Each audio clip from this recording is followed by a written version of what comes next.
Hello बच्चों, welcome back to YouTube channel of 40 plus academy, specially design for diploma and degree in engineering students. आज ये अपना lecture number 4 है बच्चों, और हम जो सब्जेक्ट पढ़ रहे हैं that is nothing but design of steel and RCC structure. ये subject civil engineering semester 5 diploma के स्टूडेंट्स के लिए है बच्चों। हमारा ये पूरा कोर्स जिसमें हमने चैप्टर नंबर 4 के first, second and third lecture कर लिया है। फर्स्ट लेक्चर में हमने पूरा थियरी पढ़ा, पूरा डिजाइन के थियरीज पढ़े, हमने फॉर्मूलाज पढ़े लेक्चर नंबर 1 में। लेक्चर नंबर 2 में हमने न्यूमेरिकल सॉल्व किया। लेक्चर नंबर 3 में भी हमने न्यूमेरिकल सॉल्व किया। और आज लेक्चर नंबर 4 में भी हम लोग न्यूमेरिकल सॉल्व करेंगे।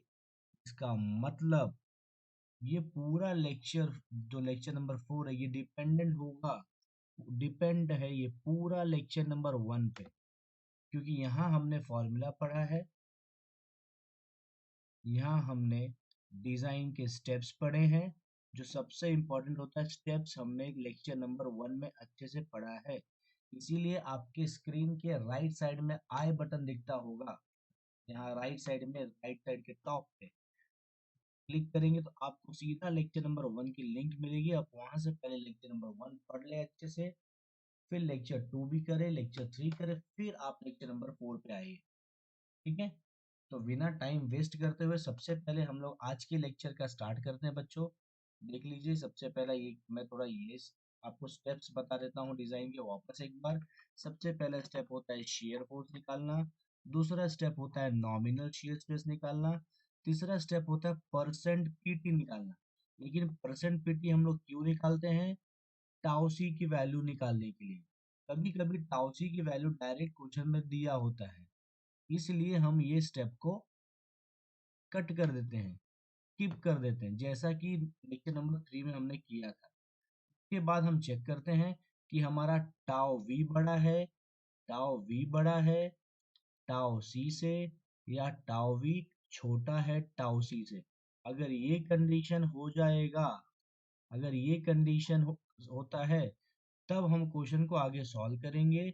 अगर ये कंडीशन होता है तो क्वेश्चन वहीं रुक जाएगा।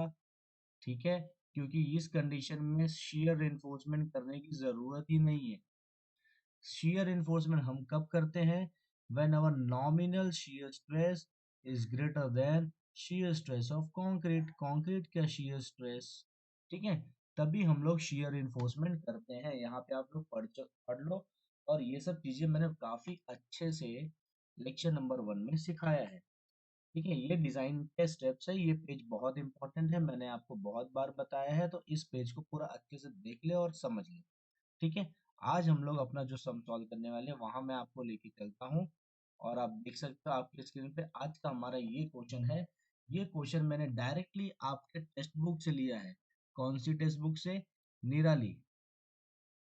ठीक है, वहां से ये क्वेश्चन है। स्टेप्स वाइज मैं इसको सॉल्व करता हूँ। सबसे पहला काम, कोई भी क्वेश्चन मिल जाए डिजाइन का बच्चों, what is the first step? Just tell me what is the first step in design. Tell me what is the first step in design? That is nothing but data. हम data लिख लेते हैं, या फिर किसी भी न्यूमेरिकल में सबसे पहला स्टेप होता है गिवन क्या है वो निकालो। So B is given to you, how much? 250 mm। यहाँ पे बी दिया है। D is given to you, how much?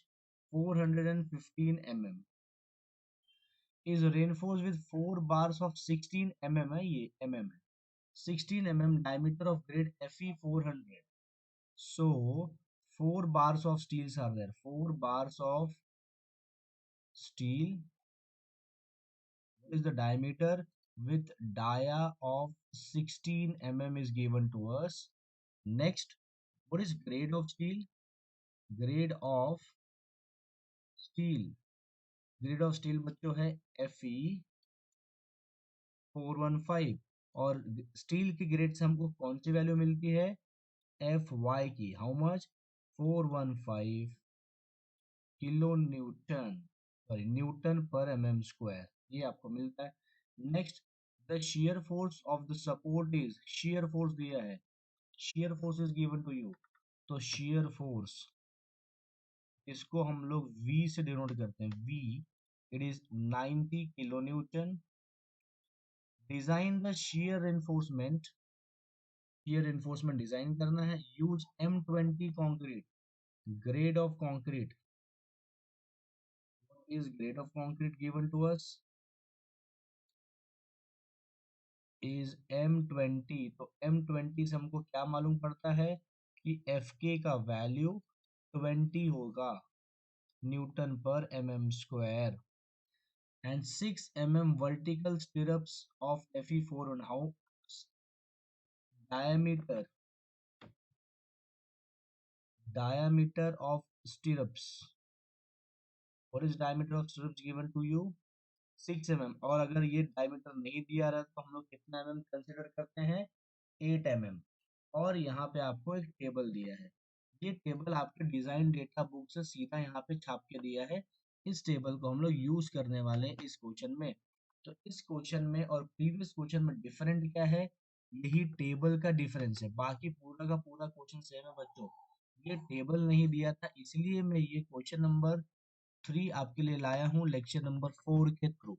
Okay, now we are going to start the solution. Solution में what is your step 1, tell me anyone. जरा live chat में मुझे step 1 बता दो फटाक से सब लोग। स्टेप 1 होता है शेयर फोर्स फाइंड करना। Shear force, shear force find करने की क्या जरूरत है भाई, ये तो क्वेश्चन में डायरेक्टली दिया है। क्या दिया है, वी। कितना दिया है शेयर फोर्स 90 किलो न्यूटन। देख लो आप डेटा में, ये देखो shear force of the support is 90, सीधा सीधा दिया, उसको फाइंड करने की जरूरत नहीं, सिर्फ लिख दो। फिर आता है factored shear force. Factored shear force, what is the formula for factor shear force, V into factor of safety। तो V is 90 into factor of safety हम 1.5 लेते हैं। now tell me the answer you are getting, it is 135 kilo Newton. और factored shear force को हम लोग VU से denote करते हैं। we denote factored shear force with VU। this is all your step number 1। now we are going to move towards our step number 2।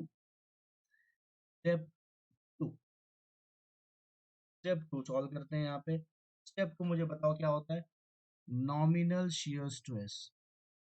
What is step 2, nominal shear stress. ये सब lecture number 1 में step सिखाया है nominal shear stress. So before watching lecture 4 you should watch lecture number 1, जो कि आपके screen के right side में आई बटन है वहां पे दिखेगा। ठीक है, नॉमिनल शियर स्ट्रेस मतलब tau V. Tau V calculate करो। Tau V is equal to B U into D into D.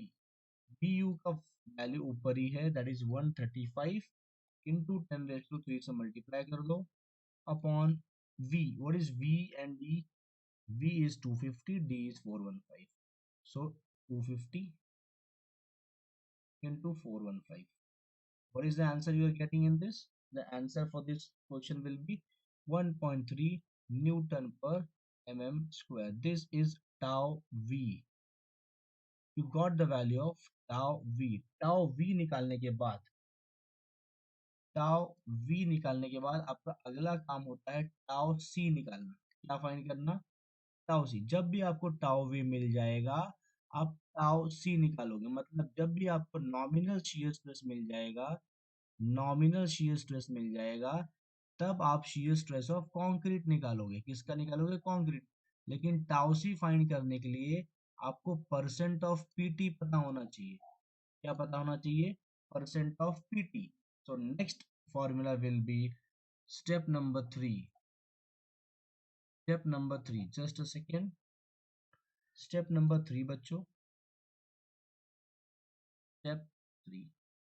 Step 3 में हम लोग क्या फाइंड करेंगे, percent PT, percent of steel जिसको हम लोग बोलते हैं, इसको परसेंट ऑफ पीटी बोलेंगे।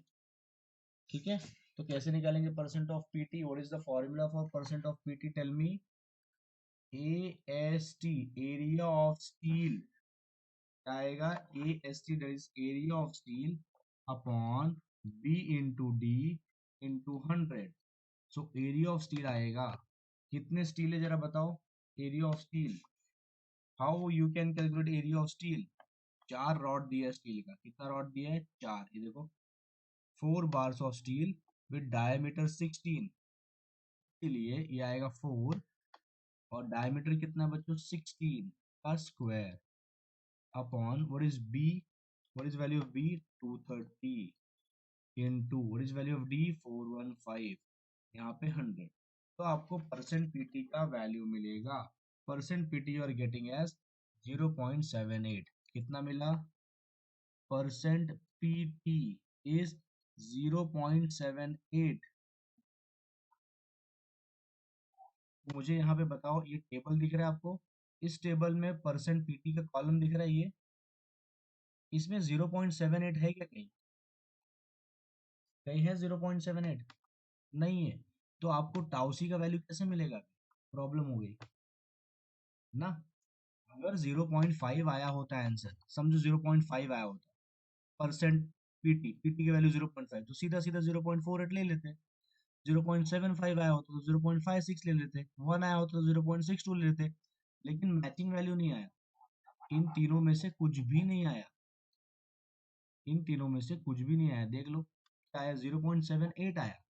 तो जब बीच का नंबर मिल जाए, जब ऐसे टेबल में ना दिया हुआ कोई भी वैल्यू मिल जाए, तो ऐसे केस में एक फॉर्मूला याद मैंने आपको सिखाया है थियरी लेक्चर में, लेक्चर नंबर 1 में, ये देखो ये फॉर्मूला आपको दिख रहा है, जब बीच की वैल्यू मिल जाए आपको ये, तब ये फॉर्मूला टीसी का फॉर्मूला ये होता है, टाउ सी का फॉर्मूला ये यूज करने का, this is going to be your formula for tau C. तो मैं अप्लाई कर रहा हूँ, सब लोग जरा देखते जाओ कैसे ये फॉर्मूला यूज करते हैं, क्योंकि ये कुछ नया सिखा रहा हूँ मैं, ठीक है।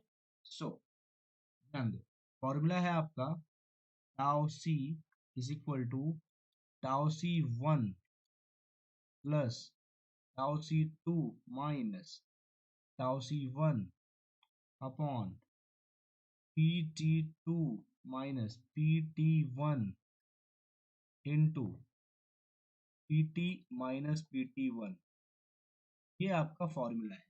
लेकिन अब यहाँ पे इतनी वैल्यूज है, tau C 1 tau C 2 tau C 1 P T 1 P T 2 P T, होता क्या है जरा देखो।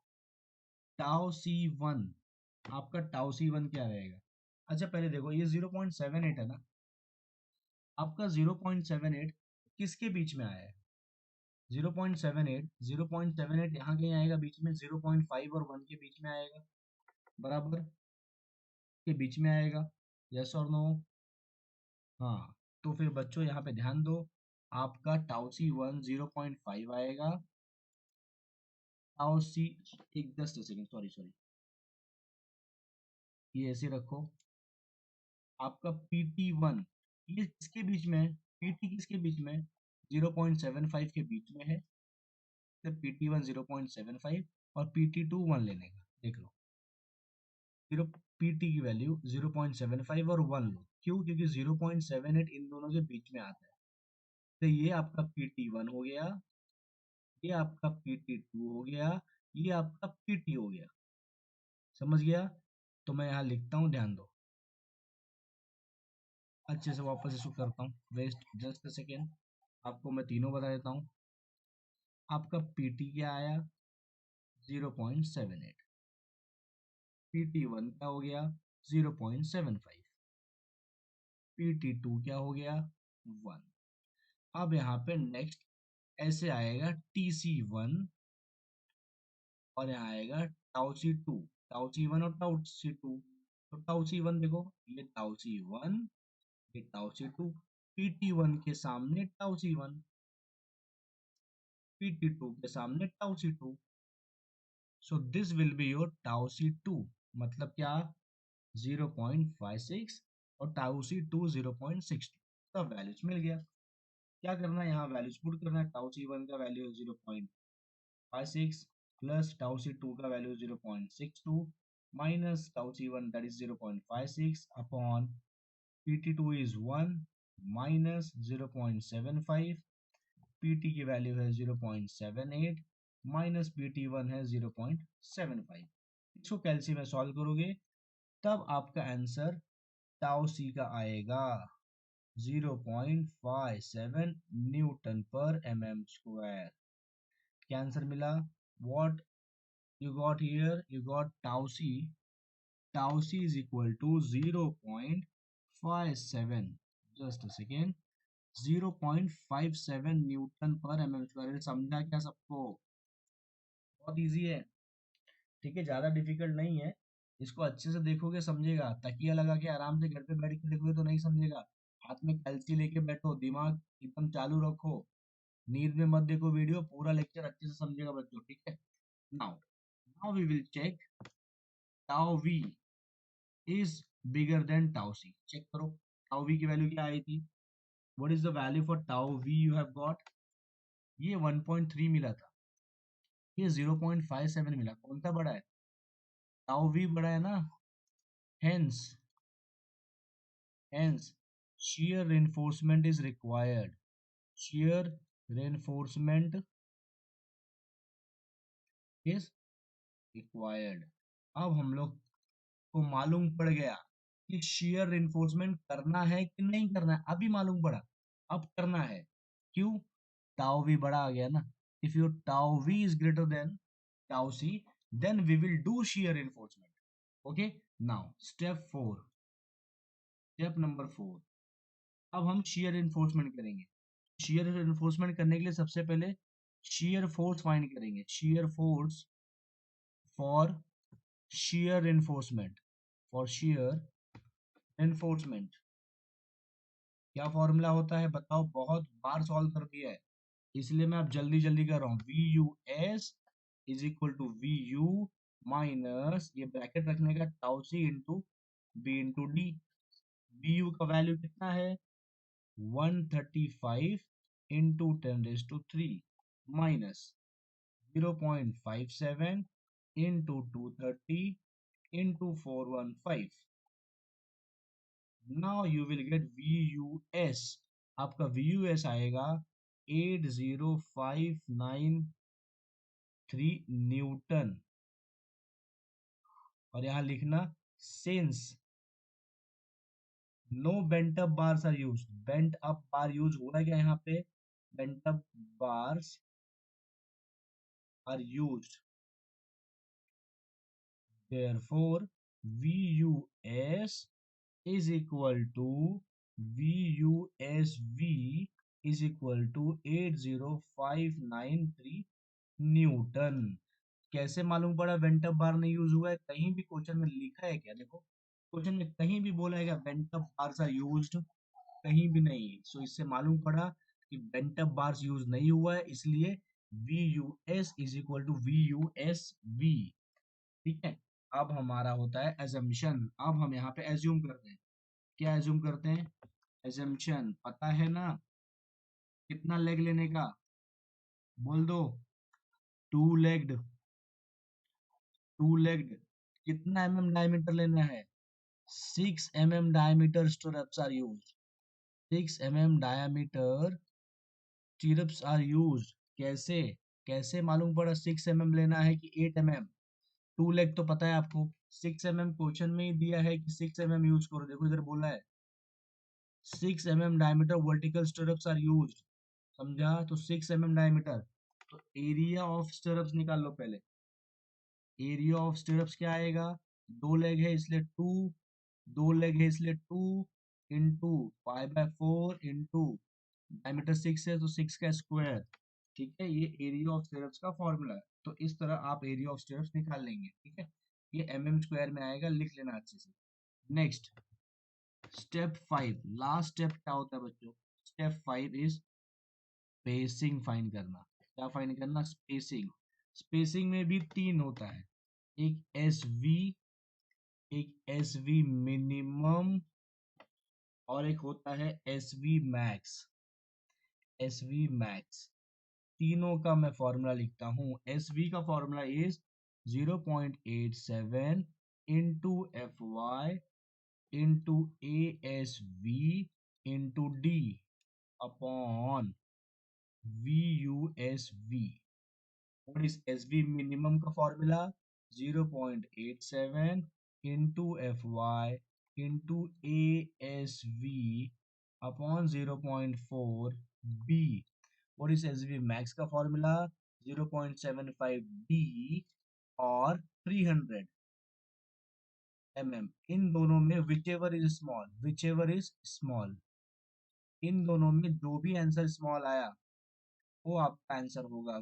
चाहे 0.75 का आंसर छोटा हो या 300 छोटा, जो आंसर आएगा वो ले लेंगे। ठीक है, S V max. Understood everyone? So यहाँ पे जरा देख लो, ये वैल्यूज सब पुट करो। 0.87, एफ वाई की वैल्यू 415 है, ए एस वी की वैल्यू यहाँ से आपको मिलेगी 2 इंटू पाई बाय 4 इंटू 6 का स्क्वायर। बी मतलब डायमीटर में डेप्थ है, डेप्थ बच्चों यहाँ पे 415 दिया है। वी यू एस बी की वैल्यू अभी अभी आपने निकाली 80593, तब आपको एस वी का आंसर मिलेगा 105 mm। ये मिला 105। अब यहाँ पे भी वैल्यू पुट करो, 0.87 into F Y is 415, A S B is 2 into pi by 4 into 6 का स्क्वायर अपॉन 0.4 इंटू बी का वैल्यू है 230। तब आपको ये भी आंसर मिलेगा, इसको कैलसी में डिवाइड करो, आपको 221 mm, you will get 221 mm as S V minimum, 221 mm। Now take here S V max 0.75 into d, d कितना है 415 और 300, कौन सा छोटा आ रहा है देखो, 0.75 इंटू 415 करो कितना आता है 311.25 और 300, छोटा कौन सा है, स्मॉल कौन सा है दोनों में, तो एस वी मैक्स आपका आंसर आएगा 300। देखो तो what you got S V is equal to 105, S V max is equal to 300 and what is S V minimum is 221 mm। तो ये पूरा आपकी वैल्यूज है, समझ गया पूरा। ये क्वेश्चन काफी इंपॉर्टेंट था क्योंकि यहाँ पे कुछ तो आपने नया सीखा। ठीक है गाइस, इस तरीके से हमारा ये न्यूमेरिकल एंड होता है। And the most important thing, chapter number 4 का लेक्चर नंबर 4 भी यहाँ मैं एंड करता हूँ। और मैं आपको बता दूँ, chapter number 4 is divided into two parts. First one is reinforcement, shear reinforcement, and the second one is bond. The first part is completed. Now in lecture number 5 we are going to start with bond part, that is the last part of lecture number 4, and then we will chapter number 4, then we will end with chapter number 4। understood guys? So most important now, अगर video पसंद आया है तो the most important thing like कर दो। और आप ऐसी अगर वीडियोस देखना चाहते हो इंजीनियरिंग के सारे सब्जेक्ट्स के, डिप्लोमा और डिग्री के, तो चैनल को सब्सक्राइब कर दो। And another important thing is share it. Okay, share करो। So guys, thank you very much. We will meet once again with our next lecture. That will be lecture number 5. Thank you.